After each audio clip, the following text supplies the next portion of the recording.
अस्सलाम वालेकुम, welcome to my channel the biology series. So first year का जो चैप्टर है, चैप्टर नंबर 1 बायो का, उसका हम आज पढ़ें 1.3 synthesis and breakdown of macromolecules, यानी पॉलीमर्स के जो मैक्रोमोलिक्यूल्स हैं वो बनते कैसे हैं और टूटते कैसे हैं। तो पहले यहाँ पर इनका दिखाया गया है कि ये बन कैसे रहे, उसके बाद दिखाया गया है कि टूट कैसे रहे। अब ये तो बात चले, ठीक है, बन कैसे रहे टूट कैसे रहे ये हम पढ़ लेंगे, लेकिन सबसे पहले हमें ये पता करना पड़ेगा कि पॉलीमर क्या होते हैं। तो इसके लिए छोटी सी एक बेसिक सी बात है जो मैं आपको बताना चाहती हूँ, यहाँ पर लिखी है लेकिन थोड़ा ही ज़्यादा एलाबोरेट फॉर्म में मैंने ये कर दिया है। देखिए, एटम्स जो होते हैं वो मिलकर एलिमेंट्स बनाते हैं, ठीक है, और एलिमेंट्स मिलकर मॉलिक्यूल बनाते हैं। यही मॉलिक्यूल आगे जाके दो पार्ट्स में डिवाइड हो जाते हैं, एक होता है मैक्रोमोलिक्यूल्स और एक होता है माइक्रोमोलिक्यूल। जैसे कि नाम से ही पता चल रहा है, मैक्रो मीन्स बड़ा और माइक्रो मीन्स छोटा, यानी ऐसे मॉलिक्यूल्स जिनका साइज़ बड़ा होगा, जिनका मॉलिक्यूलर वेट ज़्यादा होगा, जो वजनी होंगे, उसे हम पॉलीमर कहेंगे। और ऐसे मॉलिक्यूल जिनका साइज़ छोटा होगा, जिनका वेट भी कम होगा, उसे हम मोनोमर कहेंगे। ओके, मोनोमर और पॉलीमर, आ गई बात समझ। अब ये जो मोनोमर होते हैं, छोटे छोटे यूनिट्स, यही मिलकर बड़ा यूनिट बनाते हैं जो होते हैं polymer.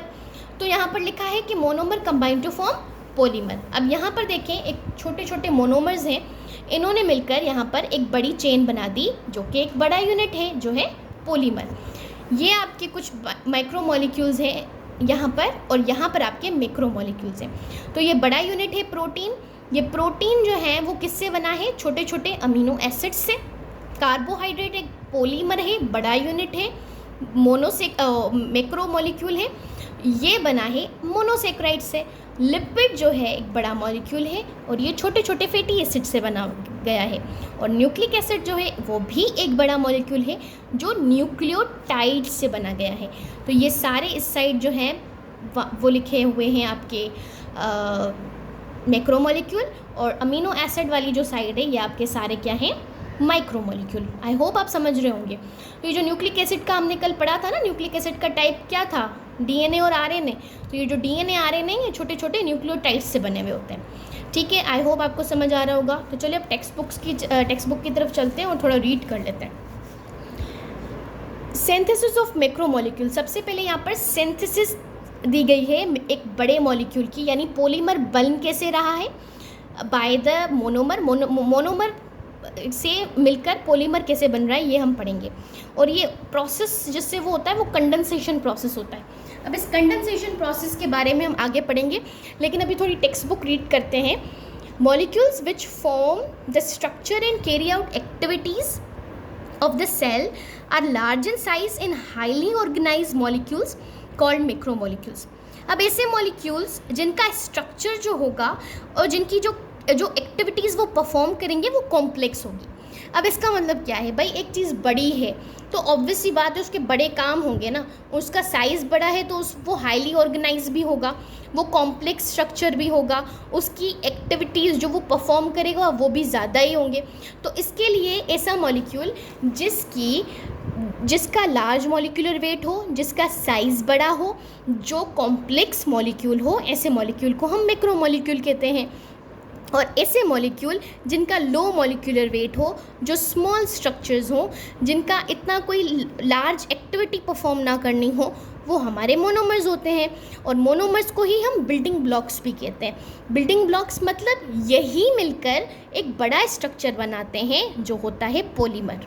Okay, therefore the macromolecules are also called the polymers. इसलिए छोटे छोटे जो बड़े मैक्रोमोलिक्यूल्स हैं उसे हम पॉलीमर्स भी कहते हैं, जो मैंने पीछे लिखवाया था। Okay, biomolecules which have mention about are all macromolecule. अब ये जो बायोमोलिक्यूल्स ऊपर दिए गए हैं, वाटर, प्रोटीन, कार्बोहाइड्रेट, ये सारे बड़े बड़े यूनिट हैं और ये सारे छोटे छोटे यूनिट से मिलकर बने। ओके, तो चलिए नेक्स्ट पेज पे चलते हैं। तो यहाँ पर देखें, macromolecules are constructed from monomers. ये जो मैक्रोमोलिक्यूल्स होते हैं, बड़े बड़े यूनिट होते हैं, वो बेसिकली छोटे छोटे मोनोमर्स से ही बने हुए होते हैं। और इस प्रोसेस को रिजेंबलेंस दी जा रही है coupling of rail on to a cars. अब sorry on to a train, coupling of rail cars on to a train.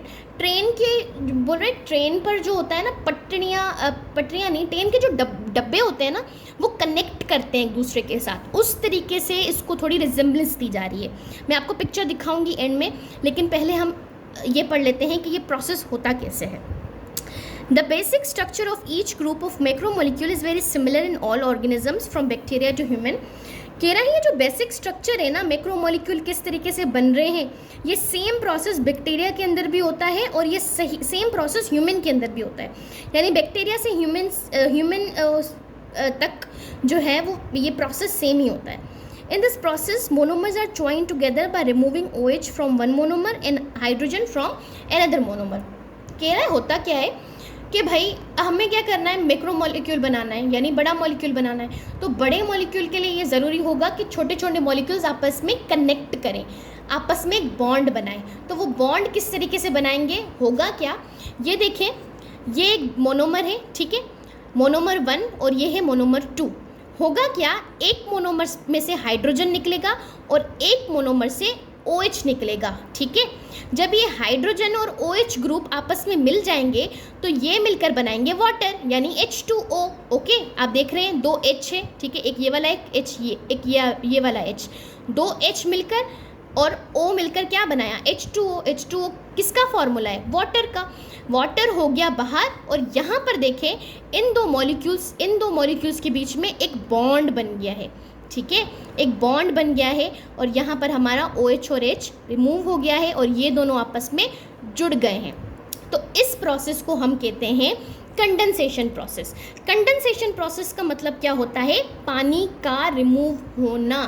आपने पढ़ा होगा पानी रिमूव होता है ना, कंडेंसेशन, पानी जो है वो रिमूव हो जाता है बॉडी। हमें पसीना निकलता है, जब स्वेटिंग हो रही होती है तो वो भी एक कूलिंग प्रोसेस होता है, उसमें पानी हमारी बॉडी का निकल रहा होता है बेसिकली।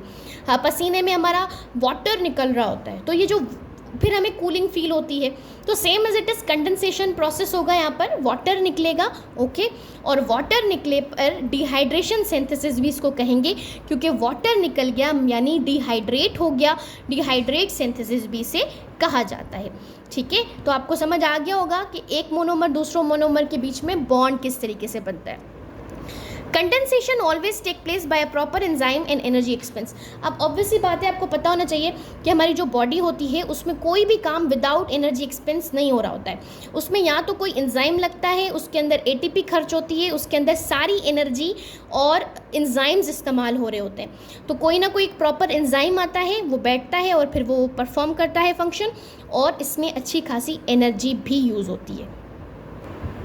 अब यहाँ पर एक वर्ड यूज़ हो रहा है डाइमर, मैं आपको दिखाती हूँ, ये रहा, ये डाइमर वर्ड इस्तेमाल हो रहा है। इस डाइमर वर्ड का मतलब क्या होता है, ऐसा मॉलिक्यूल जो सेम आइडेंटिकल सब यूनिट से बना हो। अब ये देखें, जब यहाँ पर भी H आया और यहाँ पर भी हाइड्रोजन है, यानी यहाँ पर भी हाइड्रोजन है, यहाँ पर भी हाइड्रोजन है, तो ये दोनों हाइड्रोजन यहाँ पर ये देखें रिमूव हो रहे हैं और ऑक्सीजन जा रहा है, तो ये दो मॉलिक्यूल है ना, इसे डाइमर कहा जाता है, ठीक है, सेम यूनिट के 2 मॉलिक्यूल। ओके, आपको कंफ्यूज नहीं होना, ऐसा कुछ खास इसमें है नहीं, बस यही बात है। ओके, सो इंशाल्लाह नेक्स्ट वीडियो जो है उस पर मैं topic B, breakdown of macromolecule bye hydrolysis को डिस्कस करूँगी। आई होप आपको ये वीडियो पसंद आई होगी। अल्लाह हाफिज़।